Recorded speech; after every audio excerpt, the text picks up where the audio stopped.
প্রথমবারের মতো দেশের ৬টি বড় মাল্টিন্যাশনাল কোম্পানিকে নিয়ে উদ্বোধন হয়ে গেল মাল্টিন্যাশনাল ক্রিকেট চ্যাম্পিয়নশিপ ট্রফি। এই টুর্নামেন্টের আয়োজক বসুন্ধরা স্পোর্টস সিটি, টুর্নামেন্টের টাইটেল স্পন্সরও বসুন্ধরা স্পোর্টস সিটি। এছাড়াও পাওয়ার্ড বাই হিসেবে আছে গোল্ডস জিম বাংলাদেশ। ২৬ এপ্রিল সকাল ৯টায় উদ্বোধন হয় টুর্নামেন্টের। প্রথম দিনের প্রথম ম্যাচ খেলে জাপান টোব্যাকো বাংলাদেশ ও স্ট্যান্ডার্ড চার্টার্ড বাংলাদেশ। এই টুর্নামেন্টকে নিয়ে কথা বলেন দুই অধিনায়কও। দুজনেই প্রশংসায় ভাসান বসুন্ধরা স্পোর্টস সিটিকে। এখানকার উইকেটকে বিশ্বমানের বলেও আখ্যা দিয়েছেন তারা। উইকেটটা ইজ ভেরি নাইস, একদম ইন্টারন্যাশনাল লেভেলের wicket.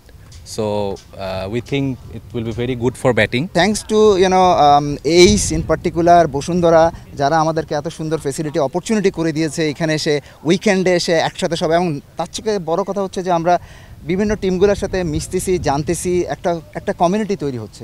It's an huge opportunity, thanks to Bashundhara. এদিকে বসুন্ধরা স্পোর্টস সিটির হেড অব অপারেশন ফুয়াদ বিন সাজ্জাদ জানান, সব ধরনের অত্যাধুনিক সুযোগ সুবিধা সম্পন্ন স্পোর্টস সিটির ক্রিকেট মাঠে ইতিমধ্যে বিসিবির নারী দলের লিগ অনুষ্ঠিত হয়েছে। বিপিএল এর দল রংপুর রাইডার্সের প্র্যাকটিস গ্রাউন্ড হিসেবে এখানে অনুশীলন করে গেছেন বিভিন্ন দেশের তারকারা। স্পোর্টস সিটির কর্তৃপক্ষ ঢাকা প্রিমিয়ার লিগও আয়োজন করতে ইচ্ছুক। সবকিছু প্রস্তুত, তবে তার জন্য বিসিবিকেও এগিয়ে আসতে হবে। আমরা we are very much open to domestic cricket. আপনাকে একটু জানানোর জন্য বলি, আমাদের এখানে ওমেন্স প্রিমিয়ার লিগের বেশ কিছু ম্যাচও হয়েছে।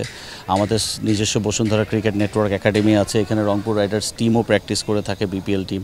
So we have all the facilities, and BCB যদি চায় এখান থেকে ইউজ করতে আমাদের সাথে যোগাযোগ করবেন, আমরা অবশ্যই ওয়েলকাম হব to provide any support. Corporate লাইফে একবার প্রবেশ করলে কাজের বাইরে কিছুই থাকে না, চিত্ত বিনোদন বলতে তেমন কিছুই থাকে না তখন। এই টুর্নামেন্টগুলো সেই সব মানুষদের জন্য একটা মেসেজ যারা কাজের বাইরে বিনোদনটা আলাদা করতে পারছেন না।